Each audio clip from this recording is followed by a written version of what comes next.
Today's video is sponsored by iTrade.gg. It's an online trading platform for Rust skins, and not only is its commission rate 8% lower than Steam, but if you add the name to your Steam account you can get an even lower commission rate. Making your trades really easy. All you need to do is search for the skins in your inventory and then search in the bot's inventory. Any extra currency will be stored in your account and you can use this later. You'll need the Steam app to complete the trade, and make sure you've had it downloaded for at least 7 days before. If you use the link in the description or enter code tomorrow77 on the referral program, you'll get a free 10 cents and you'll be supporting me. If you go to the daily rewards page, you can get up to 6 cents every single day by simply making the Steam group your primary group, changing your Steam avatar, and also changing your nickname to include iTrade.gg. Your free coins will appear in your inventory and you can use these in future trades. Thank you very much to iTrade.gg for sponsoring this video.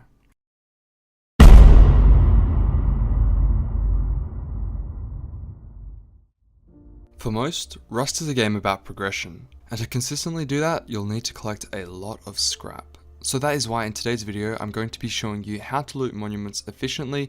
I'm going to be showing you all the crate spawns, as well as show you how to do the keycard puzzles. And do keep in mind, this is the first video in a 3-part series. The reason is because I have a lot more information that I want to go over when it comes to higher tier monuments. So in this video, I'm just going to be going over what I consider to be tier 1 monuments. Don't think too hard about how I've categorized these monuments. I've done it partially due to loot and accessibility. However, I've also done it in a way such that I'll be able to make 3 videos of roughly equal length due to the complexity of the different monuments.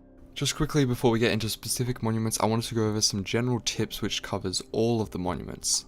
So for monuments, you can locate them on the map and start to get familiar with the ones that you like, because then you can build next to them next swipe. You'll notice that the lower tier monuments will spawn primitive crates as well as vehicle tool crates, and pretty much all monuments will spawn food boxes or at least have them around them. Monuments will also normally spawn brown crates, and as you go up in tier, you'll start to notice more green crates spawning. Do note that in some locations brown or green crates can spawn, and in some locations it's exclusive, meaning that only brown can spawn or only military can spawn.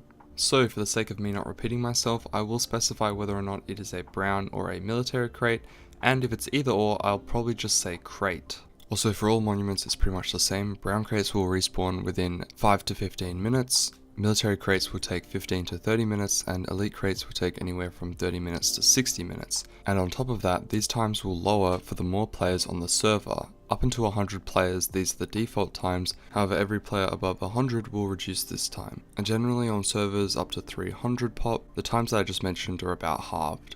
So with all that being said, let's get into the first monument, Mining Outpost. There's not too much to say about this monument. It's just a giant shed with a recycler, repair table, and a bunch of loot crates. There's quite a few primitive crates like these, and most of the items I'll either throw away, wear, or recycle. There's multiple brown crate spawns, and these can sometimes spawn military crates in fact. However, it's usually quite rare and I'll mostly see only brown crates. If you don't plan on driving straight away, I wouldn't bother looting the low tier car parts. They don't recycle for much and they're generally not worth your time, as by the time you have a garage you'll be able to afford upgraded parts anyway. Mining Outpost is a good early game monument, and it's fine to have close to your base as a go-to recycler, but if you want to progress in this game, you want to go to monuments which have cards. The only real tip I have for Mining Outpost is if you go around the sides you can jump onto the tires to get on the roof. This is really helpful for early game PvP, and if you have a shotgun you can sneak up on someone recycling. Next up is Abandoned Cabins. It has even less loot, however it does have a green card. You'll notice that there's 2 buildings in Abandoned Cabins, one here which just has a brown crate and a med crate spawn. And on the other side, bash down this wall with any tool and inside will be a green card and 2 brown crates. The only other interesting thing about Abandoned Cabins is that, like swamps, it spawns sulfur nodes in the water. You'll notice that there's a bunch of sulfur that you can pick up as well as nodes. It may not seem like much, but I managed to get 600 sulfur just from picking up the ones in the water. Next up is Lighthouse, a monument which has a recycler, green card, and several crate spawns. It's usually out of your way because it spawns in the ocean, so I wouldn't really go here unless you need that green card. If you loop your way around the back and enter past this barricade, turn right and you'll get the green card. If you go back into the main corridor and work your way up top, you can parkour over these beams and get to the recycler. Inside of the actual lighthouse, you'll notice there's a crate halfway up and one at the very top. These crates aren't military crates, so that's why I usually only use this monument to get the green card. Next up we have Junkyard. It's a relatively simple monument with not too much loot, but it is quite large and therefore can be confusing to newer players. Over here you'll find a ramp which leads you to a recycler and a green card. All of the crates are brown and you can find them on the outskirts of the monument.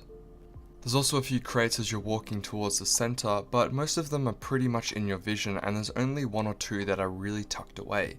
If you do want to know where all of the crates are, feel free to slow down the video here and you can learn them if you want.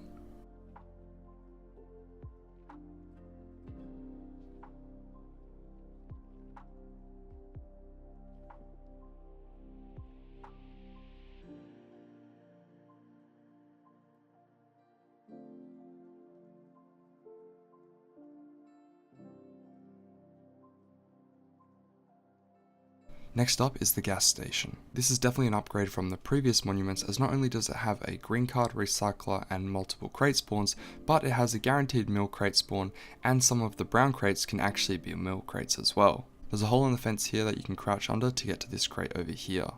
If you first enter the garage side, you'll find multiple vehicle engine parts, and if you go down the ladder you'll find a few mine crates. These aren't too good as they don't have much, but they can give you an early pickaxe or hatchet, which can be good in the early start of the wipe. Climbing up here you'll need to go through the barricade to get through into the green card room. Inside here you'll always find a military crate and a green card when it respawns. Loop back around into the main food area and you'll find a bunch of food containers. Over here's a bathroom, not very helpful. If you go into this other room here you'll find another crate, some food crates and a way up. Once you get to the top there are two crate spawns. These can be either mill crates or regular brown crates. There's usually one here but it didn't spawn, and there's also one at the edge. After it respawned you can see it over there. Next up is the abandoned supermarket. Similar to the gas station, although slightly smaller, it contains pretty much the same loot. Around the outside you'll see a bunch of crate spawns, and at the back behind a gate is a recycler. Again, on the top of the roof you have two loot crates, and there's one more inside of one of the back rooms. If you bash down the barricade to get into the second back room, you'll see the green card and military crate exactly the same as gas station. The standard way to get to the roof is by climbing up the yellow ladder. However, another tip is that you can actually jump up on the recycler, then go onto the fence in order to get up the second way. This can be useful for early game bow PvP if someone's holding the top roof. To do this jump, you sprint jump and then you crouch at the end. And the final loot is the food containers that you'll find as you walk through the supermarket aisles. And finally, we've made it to the card monuments. These are the monuments that you want to spend the most of your time around, as they'll give you the most loot, mill crates and opportunities to progress in Rust. Starting out with Sewer Branch, which is definitely one of my favourite monuments. This is because the puzzle only requires a green card, yet it has a lot of loot. There's two recyclers, a refinery, some med crates, and it even has a parkour tower which is easy to get up to and gives you some pretty good loot. This is what the layout of Sewer Branch looks like. Over here you'll find a med crate or a food crate. Note that they're interchangeable and the spawn will either be one of the two. Over here is a shed which just has a barrel and a regular crate in it. Over here is the main shed where you'll do the puzzle. It also has a recycler and a crate spawn. And in the middle, if you go down into the valley, you'll see that there's a parkour system, underneath of which is a bunch of crates, and to the side there's a little cave. Make sure to bring a light source and you'll find another med crate and some regular brown crates. Doing the parkour is relatively easy. You climb up the ladder and then you're pretty much just crouch jumping onto each one of these metal overhangs. The only thing you need to watch out for is when you get to this part here, you'll notice you start to hit your head on the top of the metal parts. So in order to counteract this, if you do a wider jump like I'm doing here, you can strafe outwards and then lean back in. It's a lot easier than it looks, you just need to spend a bit of time practicing. And in case you don't know what strafing is, it's where you move mid-air. So if you jump out here, you'd hold W and jump, and then mid-air you'd be holding A whilst moving your mouse to the left. To do the puzzle, you'll need a green card and a fuse. First locate the building with the recycler that I showed you earlier, then enter and put the fuse into here. Flick the switch on and head down this hole right behind you. It's highly recommended that you bring a light source, as getting out of the puzzle will then be a lot easier. Once you make your way down to the door, swipe the green card and enter. When you first enter, there'll be 3 crates in this side room here, all of which can be mill crates or brown crates. Make your way over to the main room and there'll be a crate to your right when you first enter.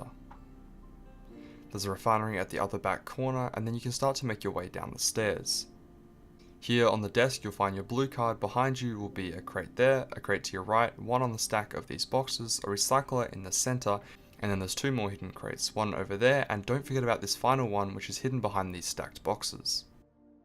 You can either exit the way you came in, but personally I prefer to exit through another way. If you face away from the recycler, you can go to the far right tunnel this way and it'll eventually bring you to the bottom of the parkour system. The reason I like this exit better is because less people camp this side.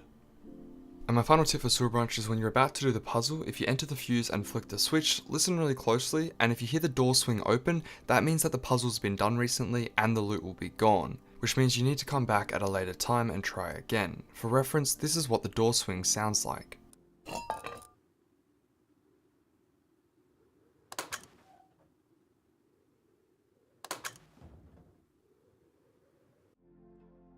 The next monument is Satellite Dish, a very simple monument, but it does have access to a blue card, and that's the main reason that I go here.